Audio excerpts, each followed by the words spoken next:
Você vai me julgar, eu sei que vai. Mas preciso que você me ouça até o fim, porque ninguém nunca ouviu a minha versão. Todo mundo viu o que aconteceu por fora. As manchetes, os vídeos, os comentários raivosos na internet. Mas ninguém sabe o que eu carregava por dentro. Ninguém sabe o que é ser pai de uma filha que quase morreu nos seus braços e acordar todo dia com o medo de que dessa vez você não vai chegar a tempo. Meu nome é Ricardo Monteiro. Tenho 52 anos, um império construído com as próprias mãos e uma ferida que nenhum dinheiro do mundo foi capaz de curar. Minha filha se chama Clara. Ela tem 24 anos, cabelos castanhos que caem sobre os ombros, olhos que parecem guardar um oceano inteiro e uma cadeira de rodas que ela ocupa desde os 17.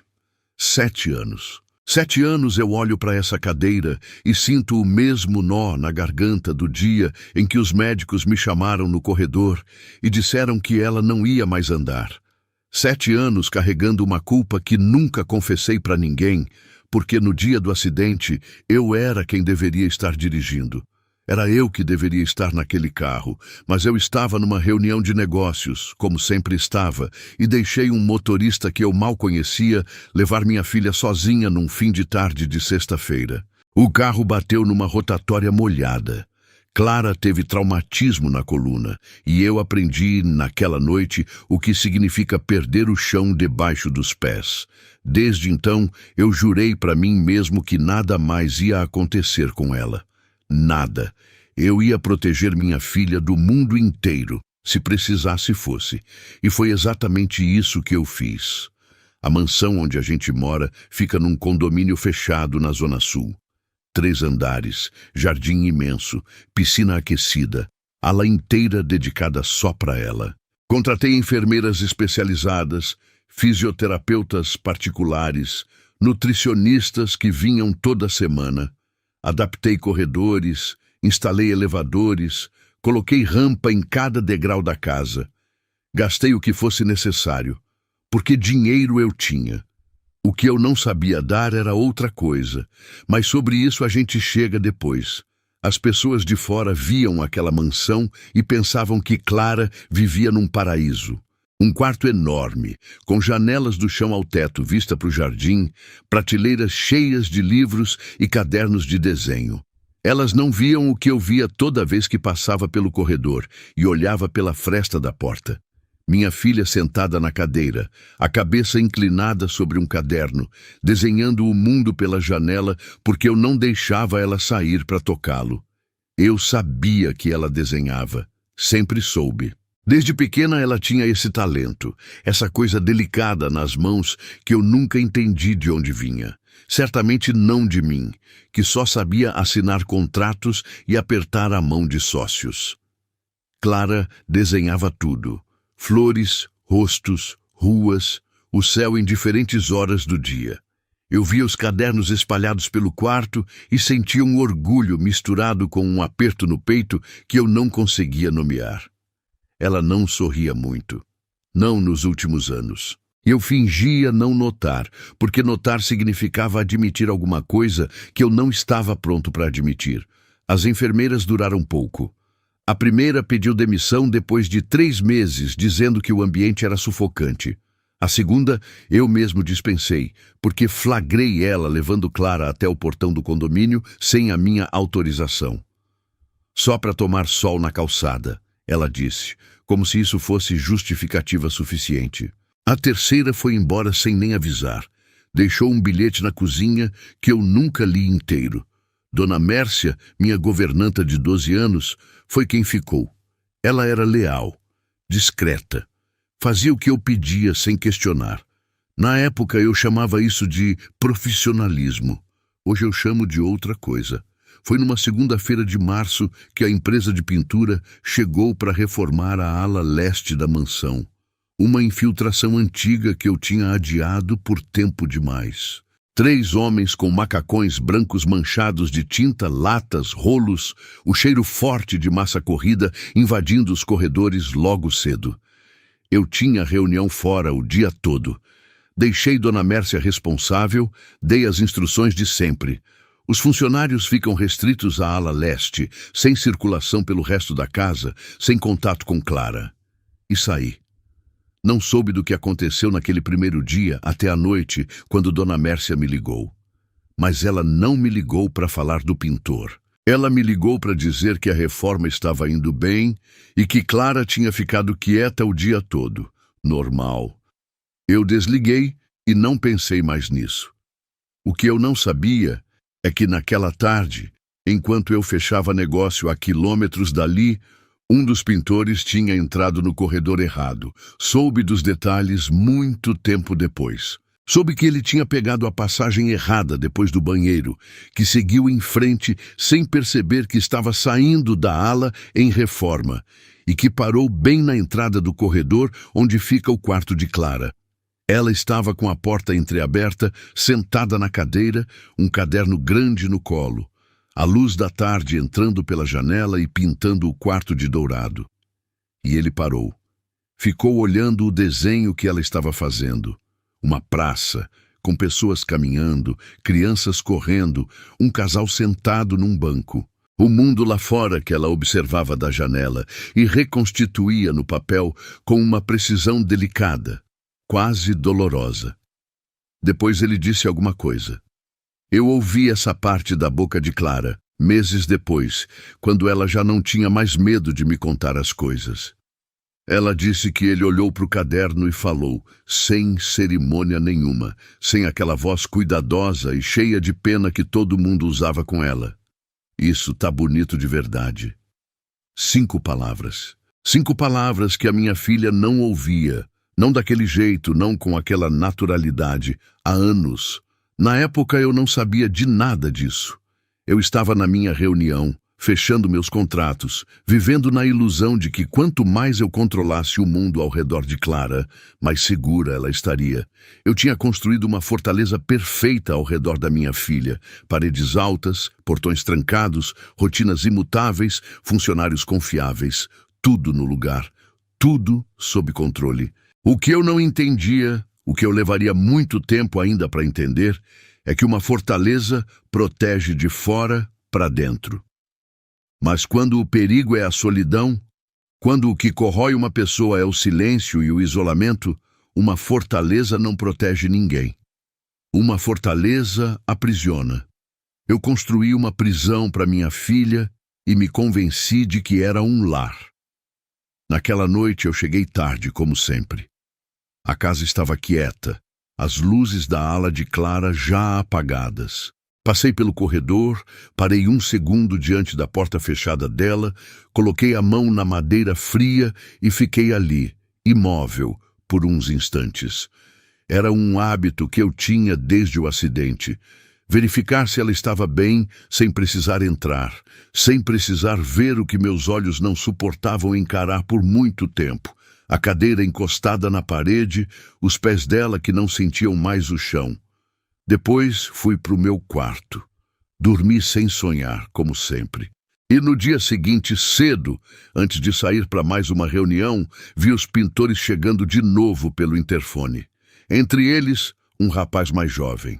Moreno, ombros largos, um caderno fino enfiado no bolso lateral do macacão. Eu não dei atenção. Por que daria? Era só mais um funcionário. Era só mais uma segunda-feira numa série infinita de segundas-feiras iguais. Se eu soubesse o que aquele caderno no bolso dele ia mudar na minha vida, talvez eu tivesse mandado ele embora ali mesmo, no portão, antes de ele sequer pisar no meu jardim. Ou talvez não. Talvez uma parte de mim, uma parte pequena, enterrada fundo, que eu nunca deixava falar, já soubesse que alguma coisa precisava mudar. Que a fortaleza que eu tinha erguido com tanto esforço estava, na verdade, desmoronando por dentro. Que minha filha estava definhando dentro das paredes que eu achava que a protegiam. Mas eu não estava pronto para ouvir essa parte. Ainda não. Naquele dia, eu saí de casa às 7 da manhã com a pasta debaixo do braço e o celular na mão, sem olhar para trás. Não vi Clara na janela do quarto, os olhos fixos no jardim, acompanhando com um interesse diferente, novo, o movimento dos homens lá embaixo. Não vi o instante em que ela ergueu o lápis do caderno e começou a desenhar pela primeira vez em muito tempo com um sorriso discreto nos lábios. Não vi nada. Eu nunca via. E essa cegueira minha ia custar muito caro para todo mundo, principalmente para mim. Se você também já confundiu proteção com controle, deixa seu comentário aqui embaixo. Você não está sozinha. E essa história ainda tem muito mais para contar. Você vai me julgar por isso também. Eu sei, mas deixa eu te contar como foi o segundo dia, porque foi nele que tudo começou a mudar e eu não percebi nada. Cheguei em casa tarde na noite de terça-feira com o mesmo cansaço de sempre pesando nos ombros, aquela fadiga que não é do corpo, é da alma. Gravata afrouxada desde o carro, o celular cheio de mensagens que eu respondia no piloto automático. Passei pelo corredor de Clara, coloquei a mão na porta como sempre fazia, senti o silêncio do outro lado e fui dormir. Rotina. Tudo dentro da rotina. O que eu não sabia é que naquele mesmo corredor, horas antes, alguma coisa tinha acontecido pela segunda vez. Dona Mércia me contou depois, muito depois, quando já não havia mais nada a esconder. Ela disse que o pintor tinha voltado, que no meio da manhã, enquanto os outros dois colegas trabalhavam na ala leste, com o barulho das lixas e o cheiro forte de tinta seladora impregnando o ar, ele tinha sumido por quase 40 minutos. Ela achou estranho, anotou mentalmente, mas não disse nada ainda. Ele tinha ido até o corredor de Clara de novo. Eu soube disso e senti um calor subir pelo peito. Raiva, possessividade, aquela coisa primitiva que um pai sente quando percebe que alguém se aproximou do que ele mais protege sem pedir licença. Mas deixa eu ser honesto com você, porque é para isso que estou aqui. Quando eu soube dos detalhes do que aconteceu naquele segundo dia, o que eu senti depois da raiva foi outra coisa. Uma coisa que eu demorei muito tempo para conseguir nomear. Foi inveja. Inveja de um rapaz com tinta nas mãos e um caderno no bolso que em 2 dias tinha feito pela minha filha o que eu não conseguia fazer em 7 anos. Mas vou chegar nisso. Deixa eu te contar primeiro como foi. Clara estava no quarto quando ele apareceu na porta pela segunda vez. Ela me contou que estava esperando, na verdade. Que na noite anterior tinha ficado acordada pensando naquelas 5 palavras que ele tinha dito para o desenho dela. Aquele, isso tá bonito de verdade, dito sem piedade, sem aquela voz de enfermeira que todo mundo usava com ela, como se ela fosse de porcelana e qualquer vibração no ar pudesse quebrá-la. Ela tinha ficado acordada pensando nisso e sentindo uma coisa estranha no estômago. Uma coisa que ela quase não reconhecia mais de tão esquecida que estava. Curiosidade. Ela estava curiosa sobre quem era aquele homem. Ele bateu de leve na porta aberta, perguntou se atrapalhava. Ela disse que não. E aí ele entrou mais um passo, olhou para o caderno dela e perguntou o que ela estava desenhando agora. Só isso. Sem cerimônia, sem apresentação formal, sem aquele ritual todo de cuidado excessivo que as pessoas faziam questão de demonstrar perto dela, como se a cadeira de rodas fosse uma placa escrita em letras garrafais. Cuidado, pessoa frágil, trate com luvas. Ele perguntou o que ela estava desenhando, como quem pergunta que horas são, com naturalidade, com interesse real, sem peso nenhum.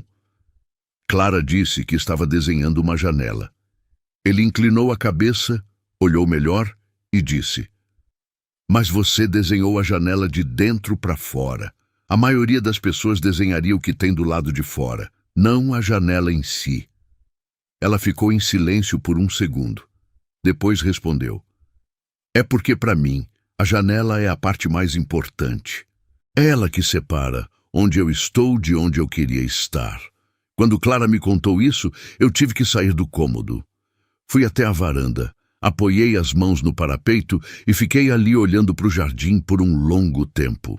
Porque naquele momento eu entendi que minha filha tinha dito em voz alta, para um desconhecido, uma coisa que ela nunca tinha conseguido me dizer. Ou que talvez tivesse tentado dizer de outras formas, e eu nunca tinha ouvido. Mas naquele segundo dia eu ainda não sabia de nada disso. Eu estava nas minhas reuniões, nos meus números, no meu mundo de concreto e cifras, absolutamente alheio ao que estava acontecendo entre as paredes da minha própria casa. Eles conversaram por quase 1 hora naquele dia. Ele se apresentou, Daniel, 27 anos, filho de uma costureira do bairro do Belém.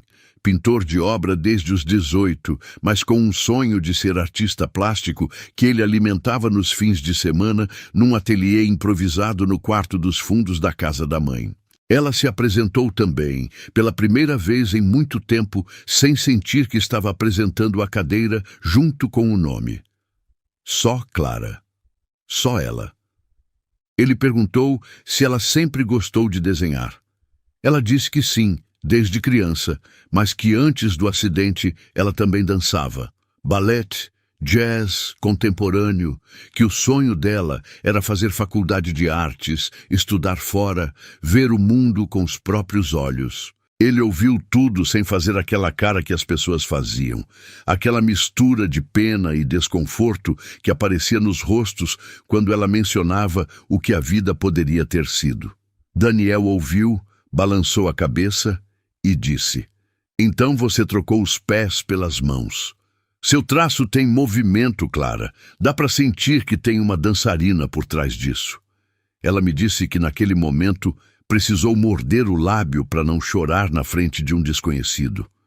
No dia seguinte, ele trouxe alguma coisa. Deixou encostado na parede do corredor, do lado de fora do quarto, sem fazer alarde. Um conjunto de tintas acrílicas profissionais, 3 pincéis de cerdas diferentes e uma tela pequena de algodão cru. Clara achou quando foi até a porta mais tarde. Não havia bilhete, não havia explicação, só os materiais, envoltos num plástico transparente com um nó simples no topo. Ela ficou olhando para aquilo por um longo tempo antes de pegar. Eu soube desse presente semanas depois. Na época, se eu tivesse sabido, teria encarado como uma invasão, uma ultrapassagem de limite.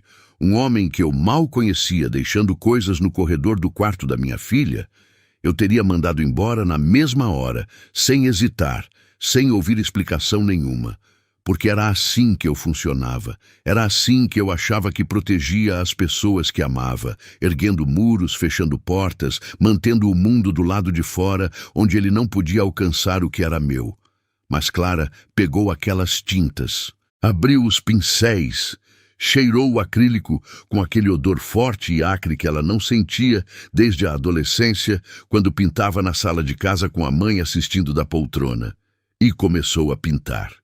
Me contaram que quando Dona Mércia passou pelo corredor naquela tarde e espiou pela fresta da porta, Clara estava de costas, inclinada sobre a tela apoiada na mesa, os ombros levemente curvados, os cabelos presos num coque improvisado com um lápis, e que ela estava cantarolando baixinho uma música que Dona Mércia não reconheceu. Clara não cantarolava há anos. Eu nem lembrava mais do som da voz da minha filha quando ela estava feliz. Tinha esquecido que esse som existia. Dona Mércia não me contou isso naquela época. Anotou mentalmente, como fazia com tudo, e ficou quieta, leal ao patrão, como sempre. Mas eu me pergunto, e me pergunto até hoje, o que ela sentiu naquele momento espiando pela fresta. Se ela sentiu o que qualquer pessoa normal sentiria: alívio, alegria, a sensação de ver uma planta que estava murchando finalmente receber água. Ou se ela sentiu só aquilo que eu tinha treinado todo mundo ao meu redor a sentir: alerta, ameaça, a necessidade de reportar, de controlar, de manter a ordem que eu havia estabelecido com tanto empenho. Nas tardes que se seguiram, Daniel continuou aparecendo no corredor errado. As conversas foram ficando mais longas. Ele sentava no chão encostado na parede, ela ficava na cadeira no centro do quarto, e eles falavam sobre arte, sobre música, sobre os lugares que ele já tinha ido pintar obras por São Paulo e as coisas que ele observava nas ruas. Ela ouvia com os olhos brilhando de um jeito que eu não via há tanto tempo que tinha me esquecido que os olhos dela conseguiam brilhar assim. Ele contava histórias com detalhes que ela devorava. O cheiro de terra molhada, numa obra em Parelheiros numa manhã de chuva, a textura áspera de um muro antigo no Bexiga que ele tinha pintado de azul vivo a pedido de um velhinho que queria ver cor da janela do apartamento, o sabor amargo de um café comprado num boteco de esquina às 6 da manhã antes de começar o dia. Coisas simples, coisas do mundo real, do mundo lá fora, que Clara só conhecia pelas janelas e pelos cadernos. E ela ia desenhando enquanto ele falava. Às vezes o desenhava sem ele perceber, a mão esperta capturando o ângulo do queixo, a forma despreocupada como ele gesticulava quando contava alguma coisa animado, os olhos escuros com aquele olhar direto que não desviava, que não tinha pena. Eu trabalhava, fechava contratos, assinava documentos, tomava decisões que moviam milhões. Pensava que estava construindo um futuro sólido, uma segurança inabalável, uma vida protegida para minha filha. Enquanto isso, num corredor da minha própria mansão, um rapaz com tinta nas mãos e um caderno no bolso estava fazendo o que eu não sabia mais fazer. Estava tratando minha filha como gente. Estava olhando para ela e enxergando Clara. Não a cadeirante, não a filha do milionário, não o acidente, não a tragédia. Clara. A mulher de 24 anos com talento nas mãos, movimento no traço e uma dançarina escondida dentro do peito que nunca tinha parado completamente de escutar a música. Na sexta-feira daquela semana, quando eu cheguei em casa à noite, passei pelo corredor de Clara e parei como sempre. Mas dessa vez, a porta estava um pouco mais aberta do que de costume, e pelo fresta eu vi a mesa dela. Havia uma tela encostada ali, ainda úmida, com uma pintura que eu não reconheci de imediato. Entrei. Peguei a tela. Olhei. Era uma janela, vista de dentro para fora. Do lado de dentro, sombra, contornos indefinidos, a sensação de um espaço fechado. Do lado de fora, luz, cores, movimento. Uma rua cheia de vida, borrada e vibrante, como um sonho que a gente tenta segurar, mas escorrega entre os dedos. No canto inferior direito, uma assinatura que eu não tinha visto há 7 anos. Clara M. Eu fiquei olhando para aquela tela por um tempo que não sei dizer quanto durou, e senti alguma coisa que não esperava sentir. Não raiva, não suspeita, não aquele alarme interno que disparava sempre que algo fugia do meu controle. Senti saudade, saudade da minha filha, da menina que pintava na sala de casa enquanto a mãe assistia da poltrona, da adolescente cheia de planos que desenhava o futuro como se o futuro fosse uma tela em branco, esperando pelas cores dela. Coloquei a tela de volta no lugar, saí do quarto sem fazer barulho e fui para o meu escritório.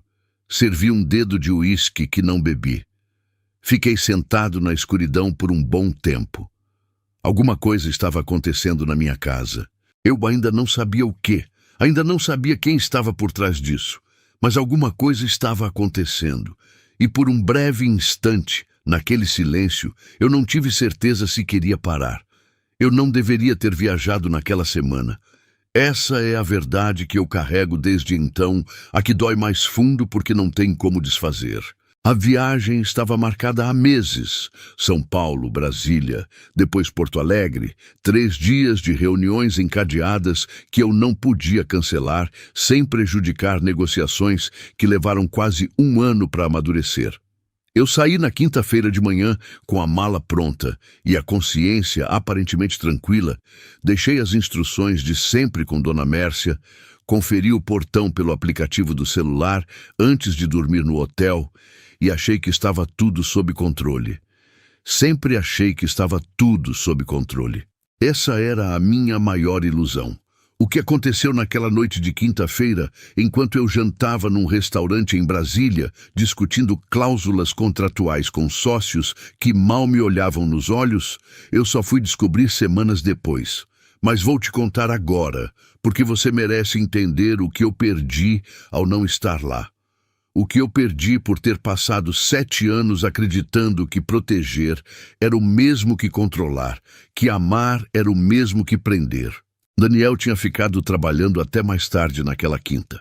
Um dos colegas havia saído mais cedo com dor de cabeça, e ele cobriu o que faltava na ala leste sozinho, lijando um rodapé que precisava ser entregue no dia seguinte. Dona Mércia tinha ido deitar às 10 da noite, deixando as luzes de serviço acesas como de costume. A casa estava quieta. Clara estava no quarto. Foi ela quem chamou. Me contou isso com uma voz firme, olhando nos meus olhos, sem pedir desculpa e sem desviar o olhar. Ela disse que ouviu o barulho das lixas, parando lá pela 10ª hora da noite, e que ficou na janela observando o jardim no escuro. Uma coisa que ela fazia toda noite, olhar para o jardim que estava tão perto e, ao mesmo tempo, tão inacessível quanto a lua. Disse que viu a luz do corredor da ala leste apagar e que esperou. Quando ele passou pela área externa, caminhando em direção ao portão de serviço, ela bateu no vidro da janela. Ele olhou para cima. Ela apontou para o jardim. Eu fico pensando nisso toda vez que o sono não vem. Fico pensando na minha filha, batendo no vidro daquela janela, naquele gesto simples e ao mesmo tempo imenso. Porque para Clara, pedir alguma coisa tinha se tornado um ato quase impossível. Ela tinha aprendido ao longo dos anos que pedir resultava em negativa, em argumentos sobre segurança, em discussões que a deixavam mais exausta do que quando começou. Então ela parou de pedir. Ficou quieta.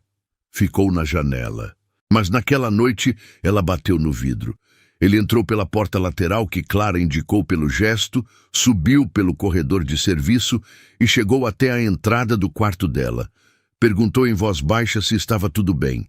Ela disse que estava, e então fez o pedido mais simples e mais impossível que uma pessoa podia fazer dentro daquela casa. Perguntou se ele podia empurrar a cadeira até o jardim. Só isso, o jardim, que ficava a menos de 50 metros do quarto dela. O jardim com as roseiras que ela desenhava da janela há 2 anos, sem nunca ter pisado nele desde que eu tinha decidido, numa tarde de inverno que eu preferia esquecer, que as irregularidades do terreno representavam risco demais para a cadeira de rodas. Irregularidades do terreno. Eu havia condenado minha filha a observar um jardim pela janela por causa de irregularidades do terreno. Daniel disse que sim. Clara me descreveu a sensação de passar pela porta, a porta da varanda que eu mandei instalar uma fechadura extra porque achei que o trinco original não era suficiente e cuja chave extra ela havia encontrado meses antes num gaveta da cozinha e guardado em segredo, esperando talvez por um momento exatamente como aquele. Ela descreveu o instante em que as rodas da cadeira encontraram o piso da varanda e depois a grama e depois o caminho de pedra que corta o jardim no meio, levando até as roseiras. Descreveu o cheiro de terra úmida e de pétalas e de noite, aquele aroma que não tem como reproduzir dentro de uma casa por mais que você abra janelas. Porque cheiro de noite no jardim é uma coisa viva que só existe lá fora. Ela disse que fechou os olhos quando sentiu o vento. Faz 2 anos que o vento não tocava o rosto da minha filha. 2 anos.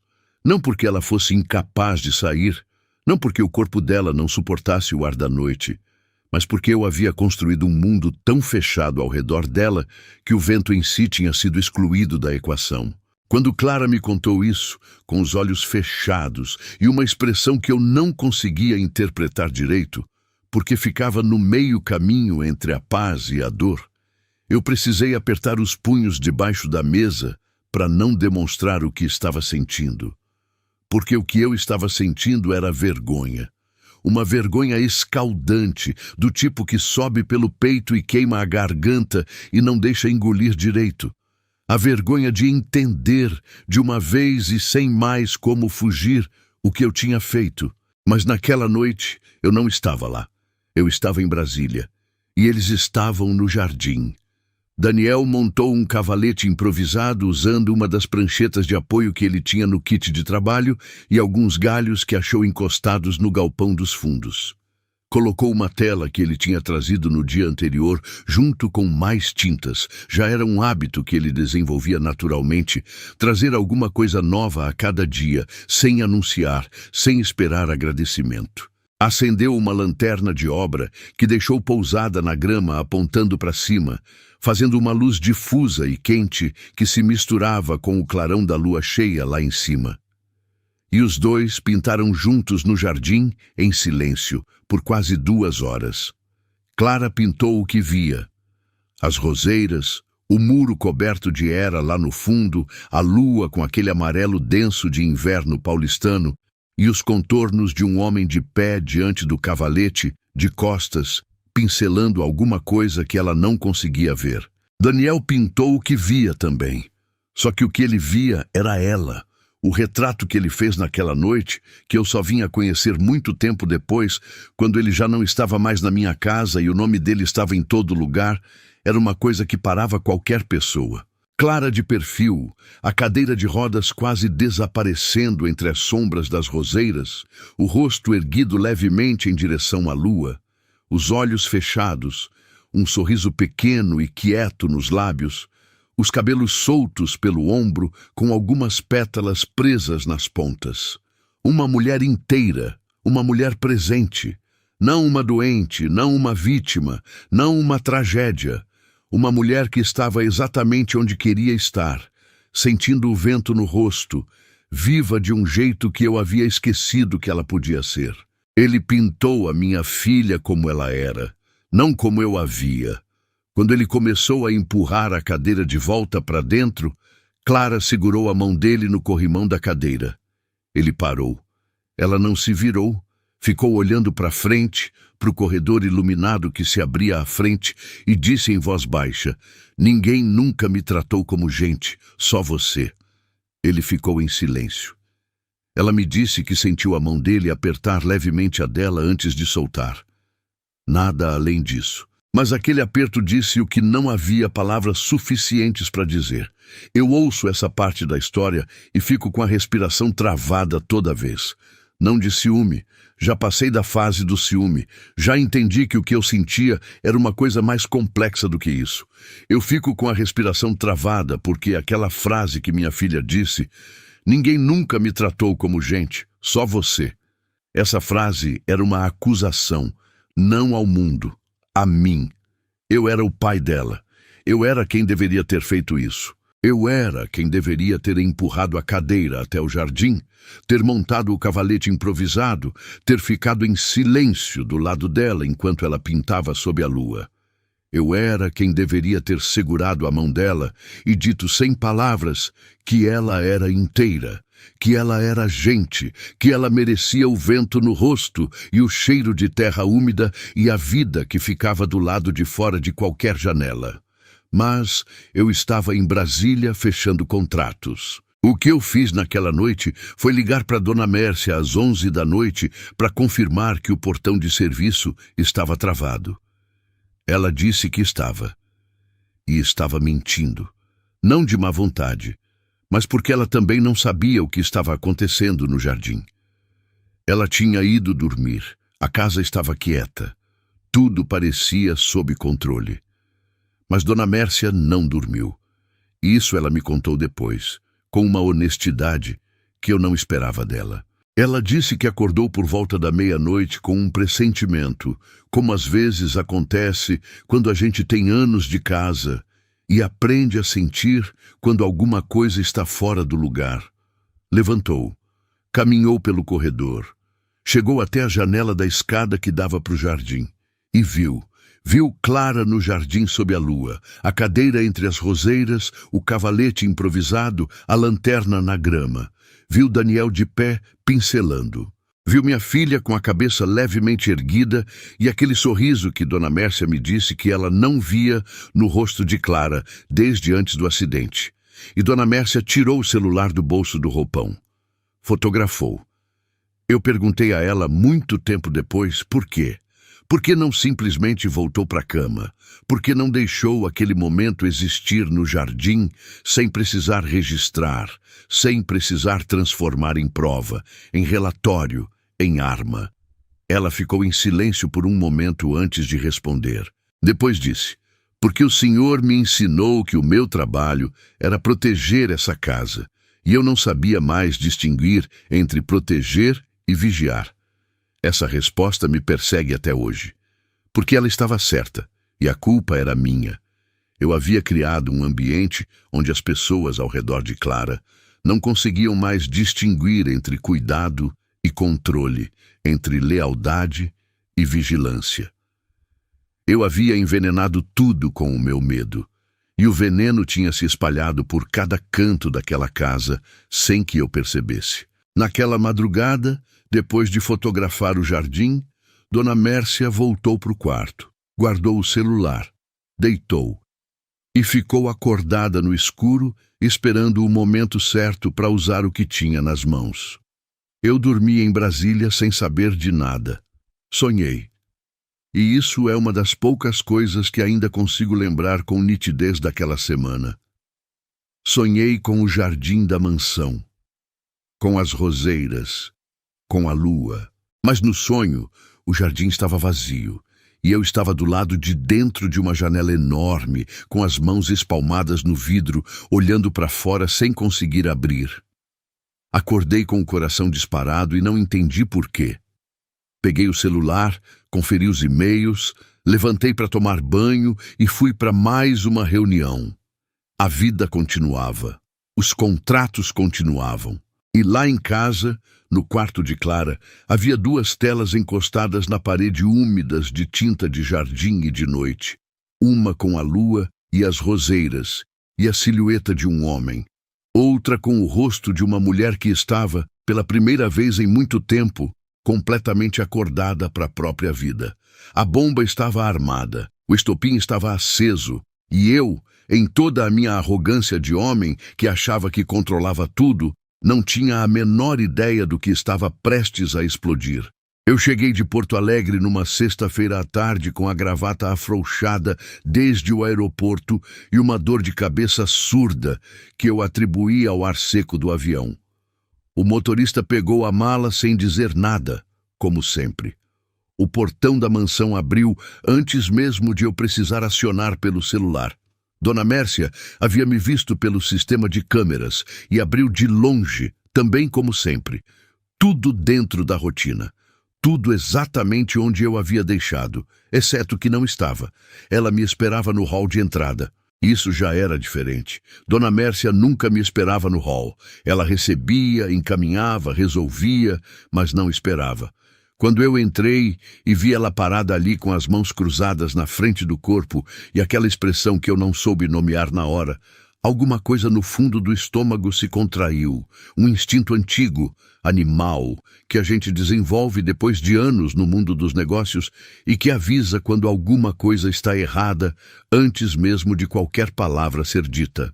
Ela me deu o celular sem falar nada. Só entregou o aparelho na minha mão, com a tela acesa, aberta numa galeria de fotos. Eu olhei. O jardim, a lua, as roseiras. Clara na cadeira com o rosto erguido e aquele sorriso que eu não via há tanto tempo que levei um segundo para reconhecer como o sorriso dela. E Daniel de pé ao lado do cavalete improvisado, pincel na mão, olhando para ela com uma expressão que eu não precisava de muito tempo para interpretar. Passei foto por foto em silêncio. Dona Mércia ficou parada, quieta, esperando. Eu não disse nada por um tempo que não sei quanto durou. O hall estava silencioso. A luz da tarde entrando pelas janelas laterais em listras compridas e douradas no mármore do chão. E eu fiquei ali parado, olhando para aquelas fotos, sentindo o calor subir pelo pescoço numa velocidade que eu não conseguia controlar. Quando levantei os olhos para Dona Mércia, ela disse: "Ele está se aproveitando da sua filha, senhor." Essa frase que ela disse com uma convicção absoluta, como quem reporta um fato verificado, como quem cumpre uma obrigação, essa frase foi o gatilho. Não porque ela fosse verdadeira. Eu entendo hoje, com a clareza que só o tempo e a dor ensinam, que ela estava completamente errada, mas naquele momento, com aquelas fotos na mão e o cansaço da viagem nos ombros e o medo de sempre rugindo lá no fundo do peito, eu não enxerguei nada além do que ela queria que eu enxergasse. Larguei o celular na mesa do hall e fui até a obra. Não me troquei, não tomei água, não respirei fundo, fui com a gravata afrouxada e a pasta ainda na mão e entrei pela passagem lateral da ala leste como se eu fosse o dono do mundo. E tecnicamente eu era o dono daquelas paredes, mas o que eu estava sentindo era qualquer coisa menos controle. Ele estava lixando um rodapé de costas para mim quando eu entrei. Os outros 2 colegas estavam no cômodo ao lado. O barulho da lixa parou quando ele ouviu os passos e ele se virou, me olhou. Ficou de pé devagar, sem pressa, sem aquela postura encolhida que a maioria das pessoas assumia quando eu aparecia num cômodo com aquela expressão no rosto. Isso me irritou mais ainda. Eu me ouço dizendo as palavras que disse naquela tarde e sinto um mal-estar que não passa. Não vou te poupar, porque você precisa entender quem eu era naquele momento para entender quem eu me tornei depois. Eu apontei o dedo para ele na frente dos colegas que tinham parado no corredor com as ferramentas na mão, olhando sem saber o que fazer. E eu disse coisas que não deveriam sair da boca de nenhum ser humano sobre outro ser humano. Chamei de pobretão. Disse que ele era um homem com tinta nas unhas que achava que podia tocar na minha filha. Perguntei se ele sabia com quem estava lidando. Disse que ia acionar meu advogado, que ia processar a empresa de pintura, que ia garantir que ele não encontrasse emprego em São Paulo inteiro. Palavras grandes, palavras pesadas, palavras que eu usava no mundo dos negócios quando queria esmagar um adversário, e que naquele momento despejei sobre um rapaz de 27 anos que não havia feito nada além de tratar minha filha como gente. Ele me deixou falar. Isso foi o que me desestruturou de verdade. Ele ficou de pé, com a lixa ainda na mão, e me deixou falar tudo sem interromper uma vez sequer. Sem recuar, sem levantar a voz, sem cruzar os braços em postura defensiva. Só ficou me olhando com uma calma que não era submissão. Era outra coisa. Era a calma de quem sabe que não deve nada, de quem não tem o que esconder, de quem pode ouvir qualquer acusação porque a própria consciência é limpa. Quando eu terminei, ofegante e com as mãos tremendo levemente de uma raiva que eu ainda confundia com proteção, ele abriu a boca e disse uma coisa só. Eu nunca desrespeitei sua filha. Eu só fiz o que ninguém aqui faz. Tratei ela como pessoa. 12 palavras. 12 palavras ditas com uma tranquilidade absoluta, sem raiva, sem provocação, sem a necessidade de me machucar de volta. Só a verdade, nua e direta, jogada no meio daquele corredor como uma pedra no vidro. Eu mandei ele embora. Chamei o encarregado da empresa de pintura pelo celular ali mesmo, na frente de todos, e mandei dispensar Daniel com efeito imediato e proibi a entrada dele na propriedade. Disse que qualquer tentativa de contato resultaria em medida judicial. O encarregado gaguejou uma série de desculpas que eu não ouvi. Desliguei. Daniel pegou a caixa de ferramentas. Não disse mais nada. Caminhou pelo corredor em direção à saída lateral, passando por mim sem me olhar, com aquela postura ereta que eu achei arrogante na hora e que hoje reconheço pelo nome certo: dignidade. Ele estava no meio do corredor quando ouviu. Eu também ouvi. A voz de Clara vinda lá do fundo da ala residencial, atravessando paredes e portas fechadas. O meu nome não. Ela não me chamou de pai naquele momento, me chamou pelo primeiro nome, Ricardo, com uma urgência que eu nunca tinha ouvido antes na voz dela. E depois o nome dele, Daniel. Ela havia ouvido os gritos. Tinha tentado chegar até a porta, mas a enfermeira havia bloqueado a saída do corredor, seguindo ordens antigas minhas que eu havia dado meses atrás e jamais revogado. Ordens que na minha cabeça eram proteção e que na prática eram uma grade invisível. Ela gritou o nome dele de dentro do quarto com uma força que não parecia caber num corpo que eu havia tratado como frágil por tanto tempo. Daniel parou no corredor. Ficou imóvel por alguns segundos, com as costas para mim. Eu vi os ombros dele subirem numa respiração funda. Vi a mão apertar o cabo da caixa de ferramentas.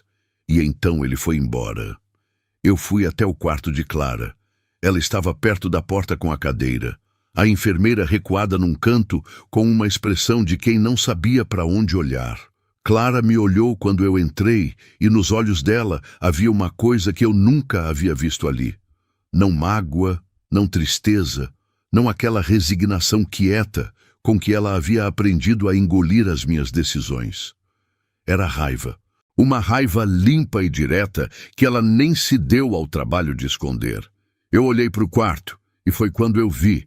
As telas estavam espalhadas pela parede do fundo, encostadas umas nas outras em fileiras, 6 ou 7 ao todo, que eu não havia notado, porque nunca entrava no quarto dela com atenção suficiente para notar detalhes. Pinturas que ela havia feito nas últimas semanas. O jardim, as roseiras, a lua, a janela vista de dentro e no centro de tudo, em diferentes tamanhos e ângulos, sempre o mesmo rosto.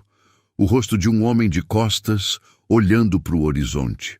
O rosto de um homem sorrindo de lado, meio de perfil, como quem acabou de ouvir alguma coisa engraçada. O rosto de um homem visto de baixo para cima, como quem está sentado no chão, olhando para cima. O rosto de Daniel em cada tela. A minha filha havia passado semanas pintando o rosto daquele homem. Eu não pensei. Fui até a primeira tela, peguei e quebrei contra o joelho. Peguei a segunda. Joguei contra a parede. A terceira, a quarta, cada uma delas destruída num silêncio que era pior do que qualquer grito, enquanto Clara ficava parada na cadeira sem recuar, sem chorar, me olhando fazer aquilo com uma expressão que eu só conseguia entender muito depois. Não era desespero, era confirmação. Era como se ela estivesse vendo provado ali, naquele momento, tudo que ela já sabia sobre mim, mas esperava estar errada. Quando eu parei, ofegante, com cacos de tela e respingos de tinta acrílica nas calças do terno, o quarto estava destruído e eu estava no meio daquele destroço, me sentindo pela primeira vez em muitos anos completamente pequeno. Clara me olhou e disse com uma voz que não tremia, que não suplicava, que não pedia nada. Disse com a voz de quem está simplesmente declarando uma verdade que não tem mais como ser ignorada. Você não me protege, você me prende. Eu abri a boca. Fechei. Não havia nada que eu pudesse dizer.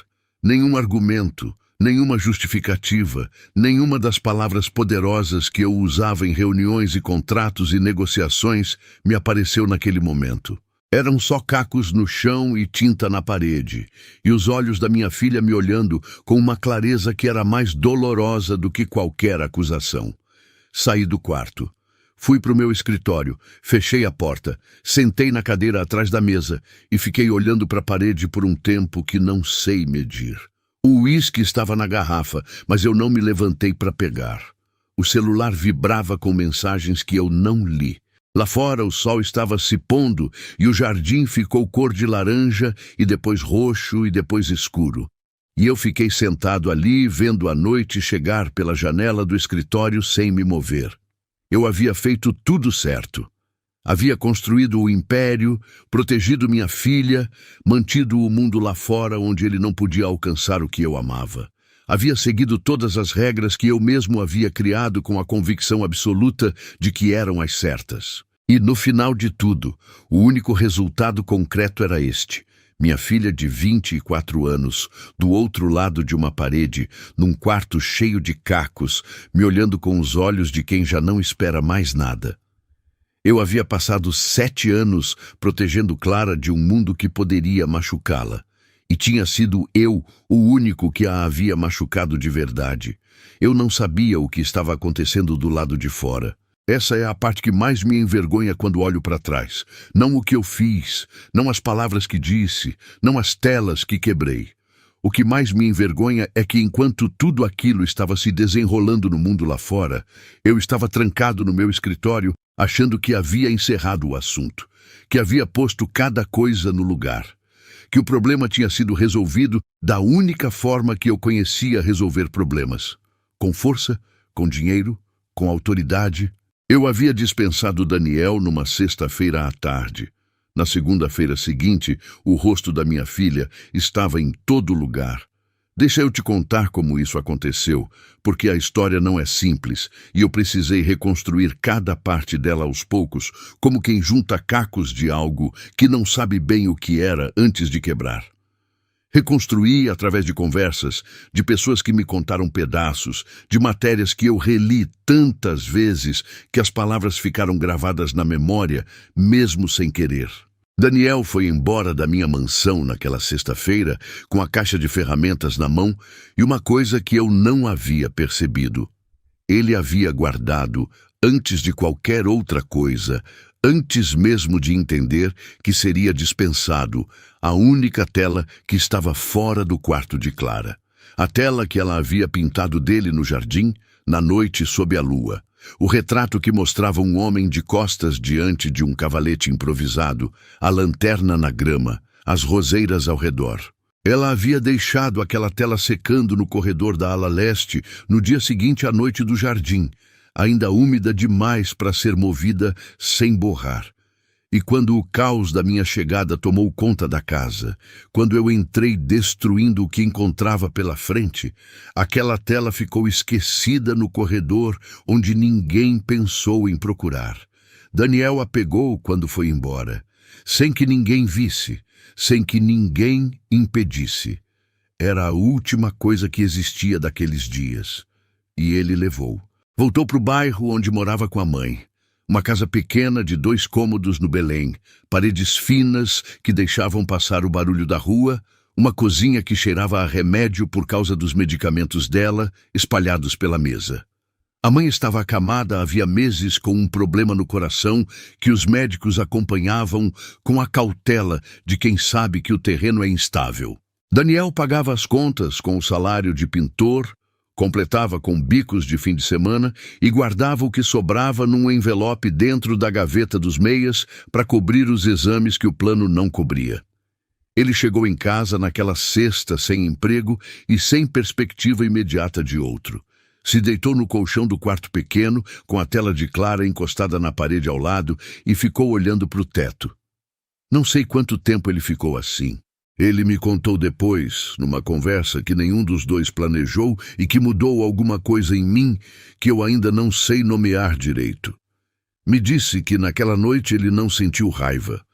Sentiu uma tristeza quieta, do tipo que não faz barulho e não pede atenção, que fica instalada no peito como um peso constante que a gente aprende a carregar enquanto toca a vida. Sentiu falta de Clara de um jeito que o surpreendeu, porque ele havia tentado o tempo inteiro não sentir mais do que deveria por uma mulher que morava num mundo completamente diferente do dele, atrás de portões que ele nunca teria condições de abrir. Mas sentiu, e ficou com isso. No fim de semana, ele pintou. Não a tela de Clara que estava encostada na parede. Essa ele não tocou, não teria coragem. Pegou uma tela grande, a maior que tinha no quarto, uma que ele havia comprado meses antes numa liquidação de loja de materiais artísticos e que ainda não havia usado porque estava guardando para um momento em que soubesse exatamente o que precisava pintar. Agora sabia. Pintou durante o sábado inteiro e a madrugada do domingo. A mãe apareceu uma vez na porta do quarto, viu o filho de costas diante da tela com o pincel na mão, e voltou para a cama sem dizer nada. Ela o conhecia bem o suficiente para saber quando ele precisava daquilo. O quarto foi ficando com cheiro forte de tinta a óleo, que era diferente das tintas acrílicas que ele usava no trabalho, mais denso, mais permanente, o tipo de cheiro que gruda nas paredes e na roupa e na memória. O quadro que nasceu naquele fim de semana era grande, quase 1,5 metros de altura, Mostrava Clara no jardim, a cadeira de rodas quase invisível entre as roseiras que ele havia pintado com uma abundância de pétalas que transbordava para fora dos limites naturais de qualquer jardim real. As flores eram vermelhas e cor-de-rosa e brancas, densas, vivas, e a cadeira estava tão integrada entre elas que precisava de um segundo olhar para ser reconhecida como cadeira. Parecia parte do jardim, parte daquele mundo de cor e vida. Clara estava de perfil com o rosto levemente erguido, os olhos fechados, um sorriso pequeníssimo nos lábios, os cabelos soltos com pétalas presas nas pontas. E no canto inferior esquerdo, escrito com a letra irregular de quem não teve treino formal em caligrafia, mas que coloca o coração em cada traço, ela merecia o mundo. Eu li esse título pela primeira vez numa tela de celular, numa segunda-feira de manhã, numa notícia que um assessor me encaminhou com uma mensagem de 3 palavras. O Senhor precisa ver. Mas antes de chegar nisso, deixa eu te contar o que aconteceu entre o fim de semana e a segunda-feira. Porque foi ali, nesse intervalo pequeno, que o mundo decidiu que essa história não ficaria dentro das paredes da minha mansão. Daniel tinha um amigo chamado Fábio, que tocava um café pequeno e movimentado na Vila Madalena.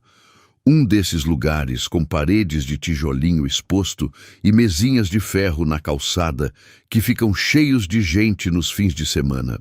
Fábio expunha trabalhos de artistas locais nas paredes, um rodízio informal e sem curadoria oficial.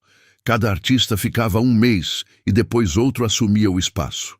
Era o tipo de coisa que não paga nada e que Daniel havia feito algumas vezes antes, deixando 2 ou 3 telas penduradas entre o balcão e a janela da frente. No domingo à noite, Daniel foi até o café com o quadro grande embrulhado num plástico. Fábio ajudou a pendurar na parede central, a mais visível da rua, aquela que ficava exatamente de frente para a porta de entrada e que qualquer pessoa que passasse na calçada conseguia ver pelo vidro. Ela merecia o mundo. 1,5 metros de altura, roseiras transbordando e o rosto de uma mulher com os olhos fechados e o vento no rosto. Na segunda-feira de manhã, uma jornalista freelancer que morava no bairro passou pelo café antes de abrir, olhou pela vitrine e parou. Tirou uma foto pelo vidro com o celular. Postou no Instagram com uma legenda curta, algo sobre arte que para o movimento nas calçadas de São Paulo, não me lembro das palavras exatas. A foto tinha a composição boa, a luz da manhã entrando pela vitrine em diagonal, criando um contraste bonito. Começou a circular, uma conta grande de arte urbana compartilhou, depois outra de decoração. Depois um perfil jornalístico que agregava histórias humanas de São Paulo pediu para Fábio o contexto do quadro. Quem tinha pintado, o que representava. Fábio contou o que sabia, que era pouco, mas o suficiente. Um pintor de obras havia se apaixonado pela filha de um milionário, havia sido expulso da mansão pelo pai e havia pintado aquele quadro como resposta. A história tinha todos os ingredientes que a internet consome com uma velocidade que eu ainda não havia aprendido a temer. Contraste social, amor impossível, pai autoritário, arte como resistência. E no centro de tudo, aquela imagem. Uma mulher entre roseiras com um sorriso pequeno e os olhos fechados, parecendo mais livre dentro de um quadro do que qualquer pessoa consegue parecer numa fotografia real. Até a tarde de segunda-feira, a foto tinha sido compartilhada dezenas de milhares de vezes. Até a noite, centenas de milhares. Jornalistas tentavam contato com Fábio, com Daniel, com a empresa de pintura. Alguém identificou o condomínio fechado pela paisagem do jardim que aparecia vagamente ao fundo de uma das fotos de Dona Mércia. Fotos que, sem que ninguém soubesse como, também haviam chegado à internet naquele mesmo dia. E então apareceu o meu nome, Ricardo Monteiro. Empresário, a mansão, Clara, o acidente de 7 anos atrás que tinha saído brevemente nos jornais na época. A filha que ninguém via. O pai que havia demitido o pintor. Quando meu assessor de imprensa me ligou naquela segunda-feira às 11 da manhã, ele usou uma palavra que eu não havia ouvido dirigida a mim em 52 anos de vida. Ele disse que a situação estava fugindo do controle e que precisávamos de uma resposta imediata, porque o meu nome estava circulando ao lado de expressões que eu não vou repetir, mas que me fizeram fechar os olhos por um segundo longo demais. Eu fui até o quarto de Clara. Ela estava com o celular na mão. Um celular que eu havia achado que era monitorado pela enfermeira, mas que a enfermeira havia deixado de monitorar meses antes, porque Clara nunca fazia nada que parecesse fora do padrão. Nunca ligava para ninguém. Nunca acessava nada além de sites de arte e música. Ela estava com o celular na mão, olhando para a tela com uma expressão que eu não consegui ler de imediato. Depois entendi o que era. Era o quadro. Ela estava olhando para o quadro que Daniel havia pintado dela, que agora estava em todo lugar, e lendo a legenda no canto inferior esquerdo pela tela pequena do celular. Ela merecia o mundo. Quando eu entrei no quarto, ela não levantou os olhos de imediato. Ficou mais alguns segundos olhando para a tela e eu vi, antes que ela virasse o rosto na minha direção, uma lágrima descendo pelo lado do rosto que ela não sabia que eu estava vendo. Quando ela me olhou, os olhos estavam secos. A expressão estava fechada. E eu entendi, ali naquele quarto que ainda cheirava levemente a tinta de tela destruída, que alguma coisa havia mudado de forma permanente e irreversível, não só no mundo lá fora, que agora tinha o rosto da minha filha em cada tela de celular do Brasil, mas entre nós dois, dentro daquelas paredes, num silêncio que nenhum dinheiro e nenhuma autoridade minha tinha mais poder de preencher. O mundo havia visto minha filha, e o mundo havia visto o que eu havia feito com ela. Eu contratei a melhor assessoria de imprensa de São Paulo na manhã da terça-feira. Uma empresa grande, com clientes corporativos pesados, acostumada a gerenciar crises que envolviam fortunas e reputações construídas ao longo de décadas. A mulher que veio me atender se chamava Renata. Cabelos presos, terninho cinza, uma pasta fina debaixo do braço e aquele olhar de quem já viu coisa pior e sobreviveu. Ela sentou na minha frente no escritório, abriu o notebook e me mostrou os números. Eram números que eu não estava preparado para ver, não os números financeiros. Esses eu entendia, esses eram o meu idioma nativo. Eram os outros números, comentários, compartilhamentos, visualizações. O nome Ricardo Monteiro aparecendo em associação com palavras que eu não vou repetir, porque ainda hoje elas me causam um desconforto físico, uma contração no peito que não é exatamente vergonha e não é exatamente dor, mas fica no meio caminho entre as duas. Renata me explicou com a objetividade clínica de quem não tem envolvimento emocional com o problema que a narrativa havia sido estabelecida sem a minha participação e que agora cabia a nós tentar reposicioná-la. Usou essas palavras exatas, reposicionar a narrativa. Falou em notas à imprensa, em entrevistas controladas, em humanizar a minha imagem através de um ângulo que mostrasse a perspectiva do pai preocupado, do homem que havia perdido a esposa anos atrás e criado a filha sozinho, do empresário que havia dedicado a vida a proteger o que amava. Eu ouvi tudo. Tomei nota mentalmente de cada estratégia. Concordei com a maioria dos pontos. E enquanto concordava, havia uma voz pequena lá no fundo que eu estava fazendo um esforço considerável para ignorar, dizendo que reposicionar uma narrativa era diferente de consertar o que estava errado, que construir uma imagem era diferente de ser uma pessoa diferente, que eu poderia contratar todas as assessorias do país e nenhuma delas ia mudar o que Clara havia dito no quarto 2 dias antes. Você não me protege, você me prende. Renata saiu com um plano de ação e um prazo de 48 horas para a primeira resposta pública. Eu a acompanhei até a porta do escritório. Apertei a mão dela com a firmeza de sempre.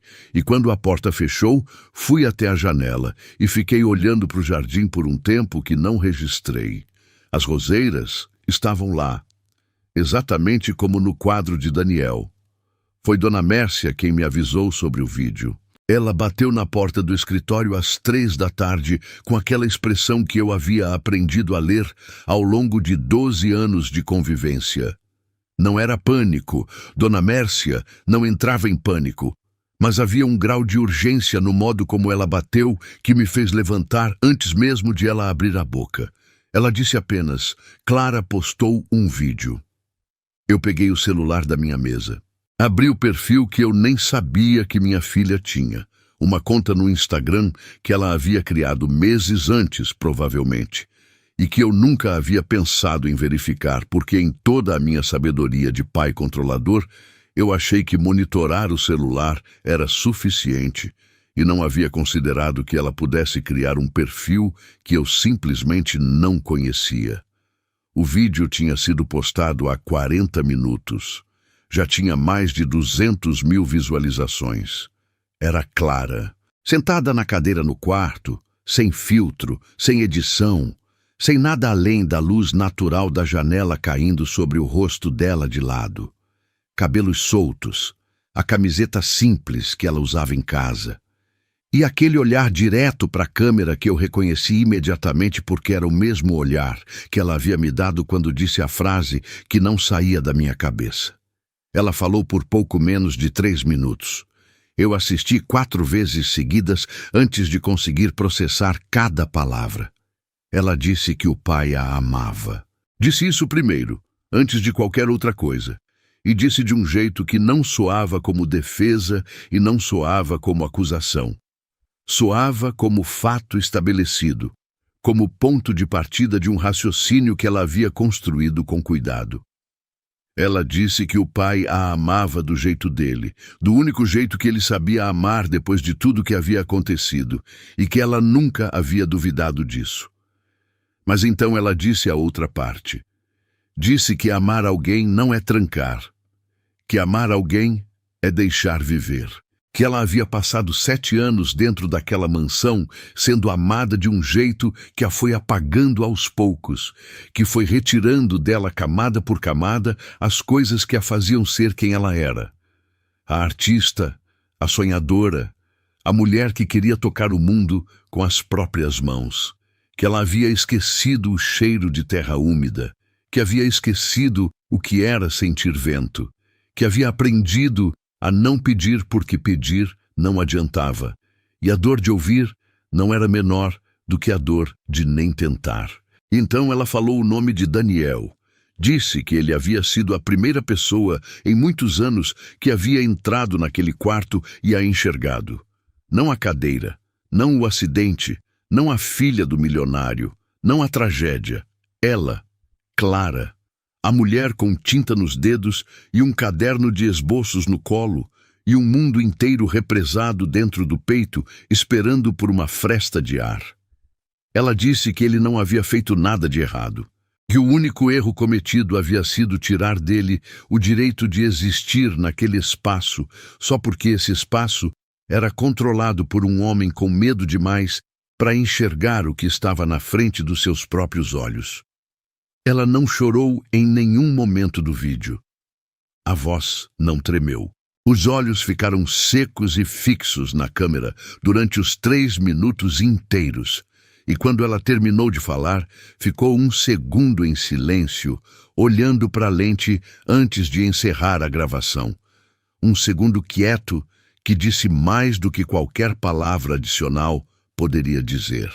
Quando o vídeo terminou pela 4ª vez, eu baixei o celular e fiquei olhando para a mesa de mogno do escritório, que havia custado mais do que Daniel ganhava em 1 ano de trabalho. O vídeo tinha 400 mil visualizações agora. Em menos de 1 hora havia dobrado. Eu liguei para Renata. Ela atendeu no primeiro toque, o que me disse que ela também já havia visto.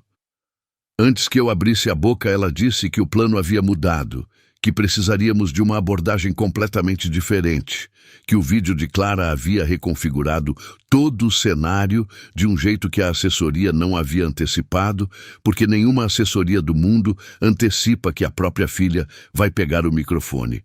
Eu disse que ia ligar mais tarde. Desliguei. Fiquei sentado no escritório enquanto o sol foi descendo e a luz foi mudando de cor nas paredes.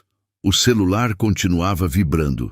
Assessor, advogado, sócios preocupados com a associação de nome, um primo distante que eu mal falava que havia visto a notícia. Eu não atendi nenhuma chamada. Fui até a porta do escritório. Abri. O corredor estava silencioso. Caminhei até o quarto de Clara. Ela estava de costas quando entrei, olhando pela janela para o jardim com o celular na mão, provavelmente vendo os comentários que se acumulavam no vídeo numa velocidade que ela certamente nunca havia experimentado. Não se virou quando ouviu meus passos. Fiquei parado na entrada por um momento. Olhei para o quarto. Os cacos das telas que haviam sido varridos, a parede com as marcas de tinta onde os quadros haviam batido, o cavalete vazio num canto, os pincéis organizados num copo de vidro na mesa, como se ela esperasse ter telas novas para usar logo. Então ouvi um barulho vindo da área de serviço. Passos. Fui até o corredor e encontrei Dona Mércia parada no meio do caminho, com o avental ainda amarrado e uma expressão que eu não havia visto nela antes em 12 anos. Não era a expressão contida e profissional de sempre, era outra coisa. Era a expressão de alguém que carregou um peso por tempo demais e finalmente decidiu pousar. Ela disse que queria pedir demissão. Eu a olhei sem dizer nada. Ela continuou. Disse que não havia previsto o tamanho do que havia causado quando tirou aquelas fotos, que havia agido por lealdade, mas que lealdade e correção não eram sempre a mesma coisa e que ela havia demorado para entender a diferença. Disse que via aquele menino entrar nessa casa e ver Clara do jeito que nenhum de nós via, e que em vez de sentir o que deveria ter sentido, ela havia sentido ameaça, porque era isso que eu havia treinado todo mundo ao meu redor a sentir. Ameaça, vigilância, a necessidade constante de proteger o patrão de um perigo que na maioria das vezes não existia. Ela terminou dizendo, eu fiz o que o senhor me pediu. O erro sempre foi seu. Eu poderia ter discordado. Poderia ter levantado a voz. Poderia ter dito que ela havia agido por conta própria, que eu não havia pedido para ela fotografar nada. Seria tecnicamente verdade. Eu nunca havia dito a Dona Mércia para fotografar minha filha no jardim. Mas ela havia aprendido a fazer isso. Havia aprendido comigo, ao longo de 12 anos, que aquela casa funcionava na base da vigilância e do controle. E ela havia simplesmente aplicado o que aprendeu. Então eu não discordei. Eu disse apenas, tá bem, Mércia, pode ir. Ela foi. Eu ouvi os passos dela se afastando pelo corredor, depois a porta do quarto dela abrindo e fechando. E depois, o silêncio voltou a ocupar tudo. Voltei para o escritório. Sentei. Abri o vídeo de Clara pela 5ª vez e assisti do início ao fim sem pausar, sem desviar o olhar, sem fazer nada que me ajudasse a escapar de nenhuma palavra. Quando terminou, fiquei olhando para a tela preta por um tempo. E então, fiz uma coisa que não havia feito em muitos anos. Não sei quantos. Talvez desde a noite do acidente, talvez antes disso, talvez nunca da forma que aconteceu naquela sala escura, com o celular na mão e o jardim lá fora na noite. Eu chorei. Não o choro contido e envergonhado que os homens da minha geração aprendem a executar quando não há outra saída. Chorei de verdade, com o peso todo, com 7 anos de medo e culpa e controle e solidão e amor mal dirigido descendo de uma vez, sem ordem, sem dignidade, sem ninguém para ver e sem nenhum esforço de esconder. Chorei pela menina que dançava, pelo pai que eu havia sido antes do acidente e que eu não havia conseguido voltar a ser depois. Por cada vez que Clara havia batido na janela, de alguma forma, e eu não havia ouvido. Por Daniel, que havia entrado na minha casa com tinta nas mãos e havia feito em semanas o que eu não havia conseguido fazer em 7 anos. E chorei por mim. Pelo homem que havia confundido medo com amor durante tempo demais para contar, e que só estava entendendo isso agora, num escritório escuro, através da voz firme e sem lágrimas da filha que havia aprendido a sobreviver sem ele. Eu nunca havia ido até aquele bairro na minha vida. Isso parece uma confissão pequena, mas não é. São Paulo é uma cidade que a gente aprende a habitar em fatias. Você conhece a sua fatia, circula nela, constrói a sua vida dentro dela e o resto da cidade existe como pano de fundo, como paisagem que passa pela janela do carro enquanto você vai de um compromisso a outro sem realmente olhar. Eu conhecia hotéis, restaurantes, escritórios, condomínios. Conhecia o asfalto liso das avenidas que levavam de um lugar importante a outro lugar importante.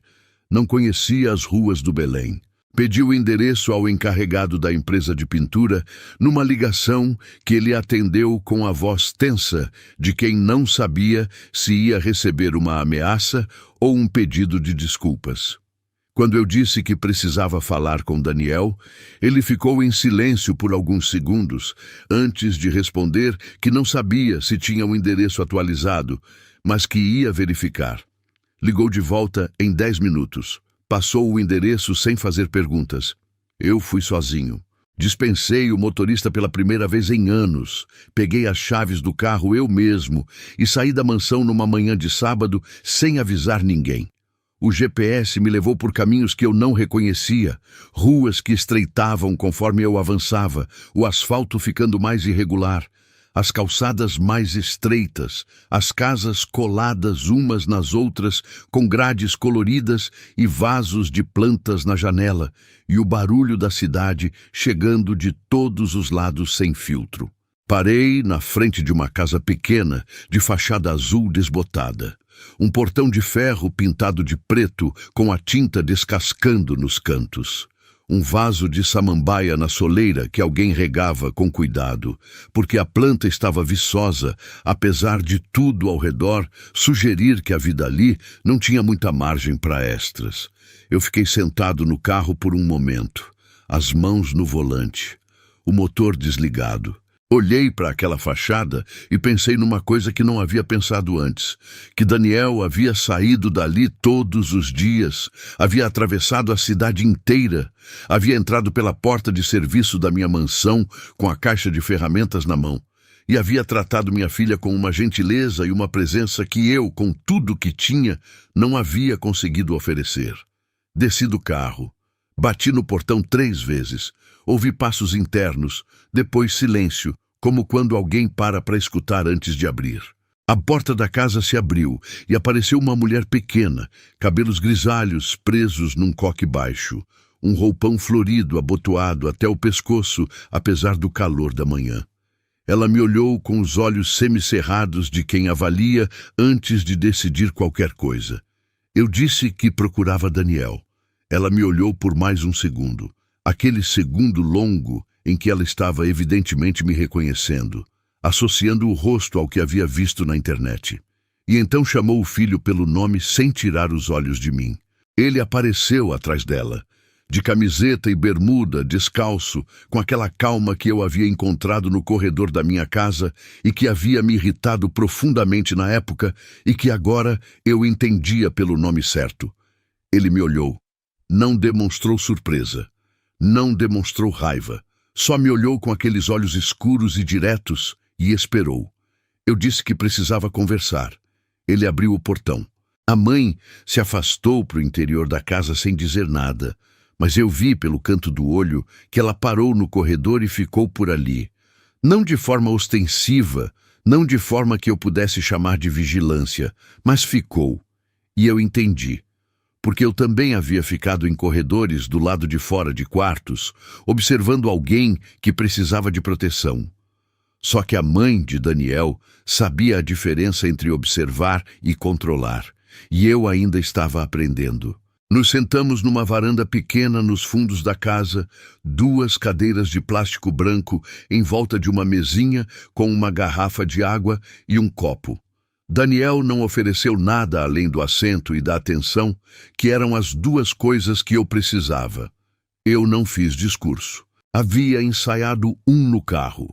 Havia construído mentalmente uma sequência de palavras que soasse adequada para a ocasião, que tivesse o peso certo e a humildade certa, e o tom correto de um homem que reconhece o erro sem perder completamente a postura. Mas quando sentei naquela cadeira de plástico branco em frente a ele, com o barulho da rua chegando por cima do muro e o cheiro de café vindo da cozinha, onde a mãe estava fingindo que não escutava, o discurso não saiu. Saiu só uma pergunta. Como ela está? Ele ficou me olhando por um momento. Depois disse que não sabia, que não havia tido contato com Clara desde que havia saído da minha casa, que não tinha como saber. Disse isso sem acusação, só como fato. Mas o jeito como ele fez a pergunta de volta, o jeito como a palavra dela saiu da boca dele, com um cuidado que não precisava ser anunciado para ser percebido, me disse o que eu precisava saber sobre o que ele sentia. Então eu engoli o que restava do meu orgulho e disse a verdade. Disse que ela não estava bem, que havia parado de comer direito desde aquela sexta-feira, que ficava no quarto com a janela fechada, que havia guardado os pincéis e não havia tocado neles desde então. Que a enfermeira me reportava que ela dormia pouco e ficava acordada no escuro, com o celular na mão até tarde, não postando nada, não falando com ninguém, só olhando a tela com aquela expressão que eu havia aprendido a reconhecer como a pior de todas. A expressão de alguém que havia acendido uma luz dentro de si mesmo e que agora estava assistindo aquela luz apagar de novo. Quando terminei de falar, havia uma pressão estranha atrás dos olhos que eu pressionei para não deixar virar outra coisa. Daniel ficou em silêncio por um tempo que eu não interrompi. Então ele disse, me ajuda, só isso. Não havia negociação, não havia condição, não havia o ressentimento legítimo que ele tinha todo o direito de demonstrar e que eu teria entendido completamente. 2 dias antes, eu havia me plantado na frente dele num corredor e despejado sobre a cabeça dele tudo que havia de mais torpe em mim. Havia destruído o trabalho da minha filha. Havia ameaçado e humilhado e agido como o homem mais temível que eu sabia ser. E ele disse, me ajuda. Fomos juntos. Ele foi no meu carro, o que em circunstâncias normais seria uma imagem que eu jamais teria antecipado. O empresário Ricardo Monteiro dirigindo pelo trânsito de São Paulo, num sábado de manhã com o pintor que havia mandado embora, sentado no banco do passageiro. Ficamos em silêncio a maior parte do caminho. Uma vez ele olhou pela janela e comentou sobre um mural que havia numa parede de viaduto grande, cheio de cor, e disse o nome do artista de um jeito que revelava que ele conhecia aquele trabalho há tempo. Eu olhei para o mural de relance e não disse nada, mas registrei. Quando chegamos à mansão e eu abri o portão com o controle remoto, percebi que era a primeira vez que Daniel entrava pela entrada principal. Antes, havia sido sempre pela porta de serviço, pela lateral, pelo corredor dos fundos. Agora entrou pela frente, pelo mesmo caminho que eu usava, e eu não soube ao certo se ele havia notado isso ou se eu estava atribuindo significado a um detalhe que não tinha nenhum. Fomos direto até o quarto de Clara. Eu bati na porta. Ela disse, pode entrar, com aquela voz baixa e sem inflexão que ela usava comigo naqueles dias.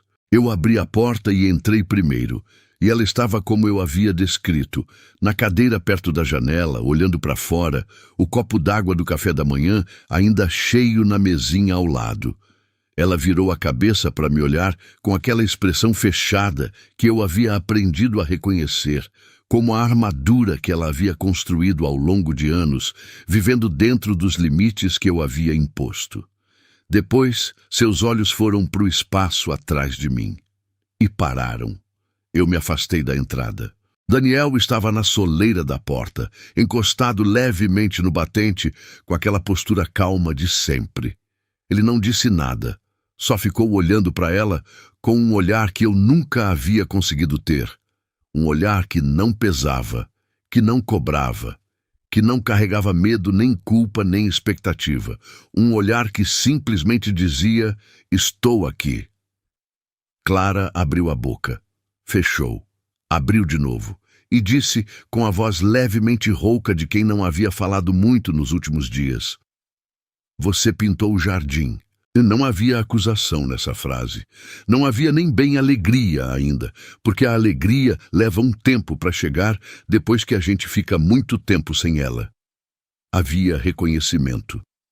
Havia a voz de alguém que vê alguma coisa que havia sumido reaparecer e que ainda não sabe se pode acreditar que é real. Daniel entrou mais um passo no quarto. Disse: você pintou minha vida inteira, Clara. Eu estava na porta. Nenhum dos dois estava olhando para mim naquele momento, e eu fui recuando devagar, silenciosamente até o corredor. Fechei a porta com cuidado, aquele cuidado que eu havia aprendido tarde demais, mas que estava tentando aprender de verdade agora.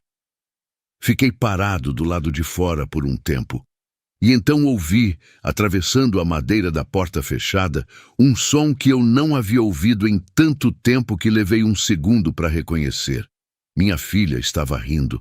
Um riso baixo, quase surpreso de si mesmo, como quem não esperava que aquilo ainda fosse possível. Curto, contido, mas real. Completamente real. Eu fui até a janela do corredor e fiquei olhando para o jardim com as roseiras lá embaixo.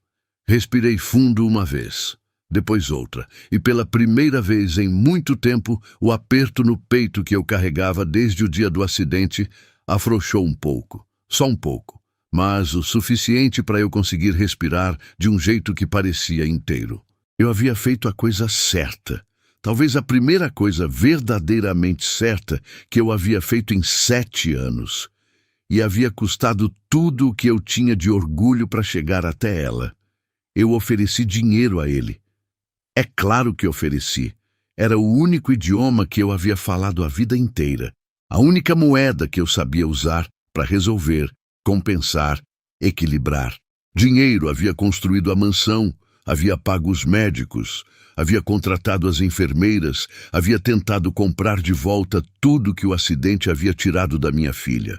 Então, quando Daniel voltou à minha casa e eu vi Clara sorrir pela primeira vez em semanas, quando entendi que aquele rapaz havia feito algo que eu precisava reconhecer de alguma forma, fui até o escritório, abri a gaveta e escrevi um número num papel que eu achava que seria generoso o suficiente para dizer o que eu não sabia dizer com palavras.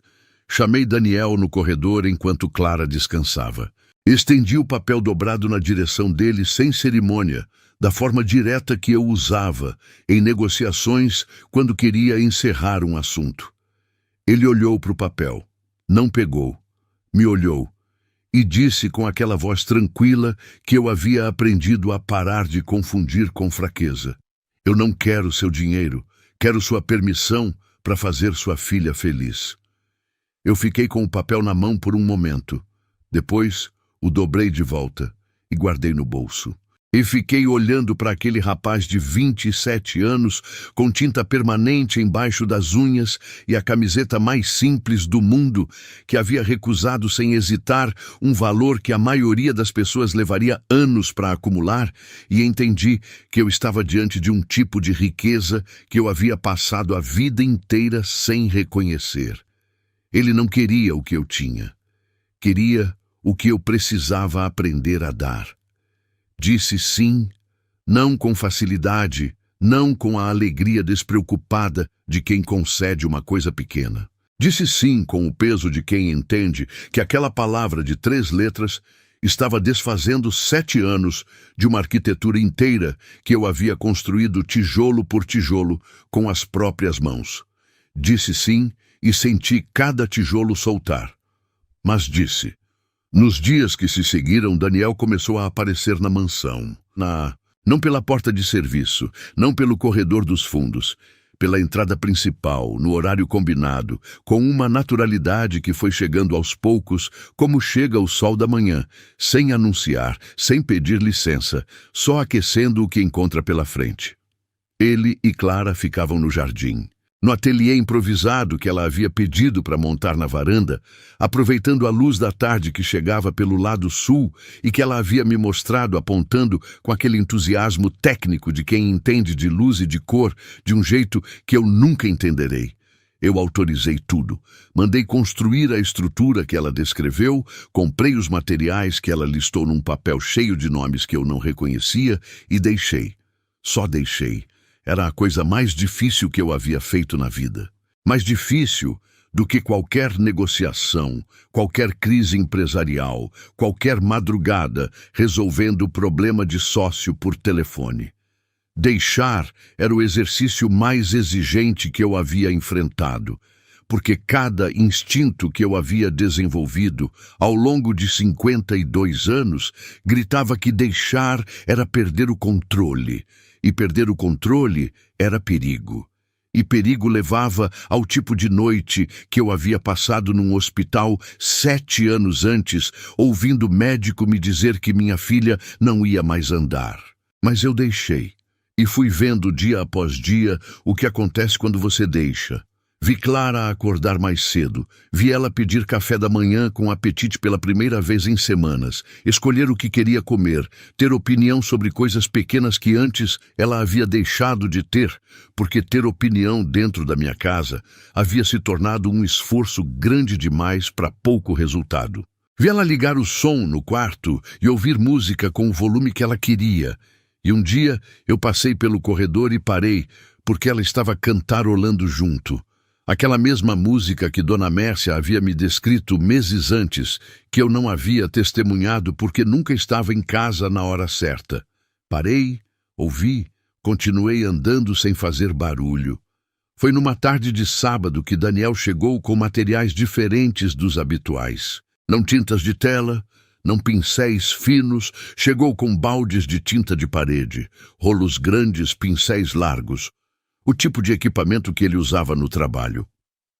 Clara estava na varanda quando ele descarregou tudo no jardim, e eu os observei de longe pela janela do escritório enquanto ele explicava alguma coisa que eu não ouvia, gesticulando em direção à parede longa do jardim, aquela parede de 4 metros que ficava no fundo entre as roseiras e o muro de divisa. Ela ouvia com a cabeça levemente inclinada e aquele olhar concentrado que ela tinha quando estava processando uma ideia, avaliando, construindo mentalmente alguma coisa que ainda não existia, mas que ela já conseguia ver. Depois, ela sorriu e balançou a cabeça afirmativamente. Eu não interferi. Fui para o escritório, abri os documentos que precisavam de atenção e trabalhei. Ou tentei trabalhar. Na verdade, fiquei uma boa parte da tarde com a atenção dividida entre os contratos na tela e o barulho surdo que chegava do jardim, o som de rolos de tinta passando sobre superfície de reboco, interrompido às vezes por vozes baixas e pelo riso dela que atravessava as paredes da casa, de um jeito que eu estava aprendendo a não tomar como garantido. Levou 3 dias. 3 dias de Daniel chegando cedo e ficando até o sol baixar, com Clara ao lado o tempo inteiro, ela dando direção e ele executando porque a parede era alta demais para ela alcançar de todas as formas que a composição exigia. 3 dias de tinta e conversa e o cheiro que impregnava o jardim inteiro e chegava até o corredor quando eu abria a janela. No 3º dia, no final da tarde, Daniel veio até a porta do meu escritório e bateu. Entrou quando eu autorizei, ficou na entrada e disse apenas: "Tá pronto." Eu fechei o notebook, segui ele até o jardim. Clara estava de costas para mim quando eu cheguei, parada na cadeira no centro do jardim, olhando para a parede do fundo. Eu fui chegando devagar, contornando as roseiras pelo caminho de pedra, até parar ao lado dela. E vi. O mural ocupava toda a extensão da parede, 4 metros de altura, talvez 8 de largura, uma composição que transbordava para todos os lados, como se a parede fosse pequena demais para conter o que havia sido pintado nela. Era clara, cercada de flores que eu não conseguia identificar individualmente, porque se misturavam num fluxo de cor que ia do vermelho profundo ao amarelo claro, passando por todas as variações de laranja e rosa que existem entre esses dois pontos. Flores que não eram só flores, eram movimento, eram vento, eram a sensação de estar em algum lugar completamente aberto, onde o horizonte não tem fim. E no centro de tudo, Clara, não na cadeira, só ela. O corpo inteiro, os braços levemente abertos, os cabelos soltos e espalhados como se alguma corrente de ar os houvesse pego no meio de um movimento, os pés descalços não tocando o chão, nem bem flutuando, naquele espaço ambíguo entre o possível e o sonhado, onde a melhor arte sempre vive. O rosto erguido, os olhos abertos olhando para cima, e nos lábios aquele sorriso que eu havia visto pela primeira vez no corredor depois de muitos anos e que agora estava imortalizado em 4 metros de parede no fundo do jardim da minha mansão. Livre.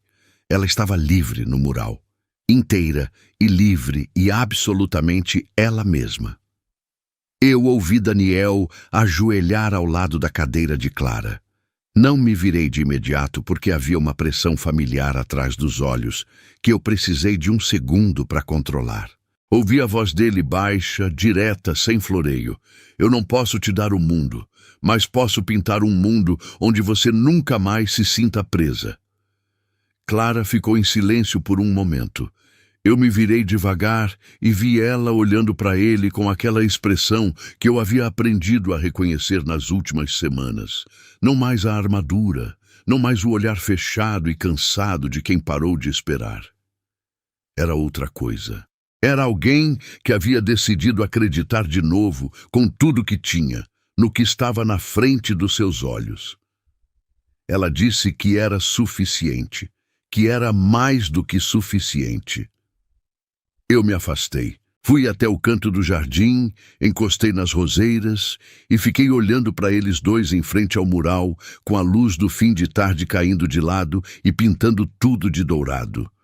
A parede, as flores reais, as pintadas, os dois deles no centro do jardim, que havia sido uma prisão e que agora era outra coisa completamente diferente.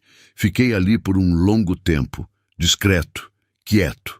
Pela primeira vez em 7 anos, sem sentir a necessidade de intervir, de controlar, de verificar, de proteger com a força errada e no lugar errado.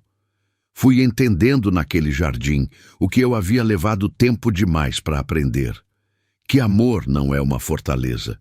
Que amor não é a ausência de risco, é a presença de alguém que olha para você e te vê inteiro, com a cadeira e sem ela, com o medo, e apesar dele, com tudo que você é e tudo que você ainda vai ser. Que a proteção que eu havia oferecido à minha filha por 7 anos havia sido, na verdade, o reflexo do meu próprio medo disfarçado de cuidado. E que o dia em que eu havia aprendido a diferença havia chegado tarde, mas havia chegado. Clara e Daniel pintaram juntos naquele jardim até o escurecer completo. Eu os observei de longe por um tempo e depois entrei na casa. Fiz um café, sentei na cozinha, em silêncio. Não fui para o escritório, não abri o notebook, não peguei o celular. Fiquei sentado na cozinha ouvindo as vozes deles chegando do jardim pela janela aberta. Palavras que eu não distinguia, só o tom, o ritmo de uma conversa entre duas pessoas que estão completamente à vontade uma com a outra. E de vez em quando o riso dela, claro e real, atravessando a noite. Eu havia perdido muito ao longo de 7 anos. Havia perdido a versão de pai que eu poderia ter sido. Havia perdido o tempo que não volta, havia perdido a confiança que leva muito mais do que boa vontade para reconstruir. Não havia como desfazer nada disso, e eu havia parado de tentar encontrar um caminho de volta para o que havia sido. Mas havia o presente, havia aquela cozinha, e aquele café, e aquela janela aberta, e a voz da minha filha rindo no jardim debaixo da lua, com um homem que a amava do jeito certo. Era pouco e era tudo. Era o começo de aprender a ser um pai diferente. Não o pai que eu havia planejado ser, não o pai que eu havia achado que era, mas o pai que Clara precisava que eu fosse. Presente sem sufocar, perto sem prender, amando sem transformar amor em gaiola. O mural ficou na parede, ficou para sempre, resistindo à chuva e ao sol e ao tempo, aquela Clara de braços abertos e pés que não tocam o chão cercada de flores que transbordam de cor. E toda manhã, quando eu atravesso o jardim com o primeiro café do dia e passo pela frente daquela parede, eu paro um segundo, olho para ela e me lembro de tudo que aprendi tarde demais e de tudo que ainda estou aprendendo.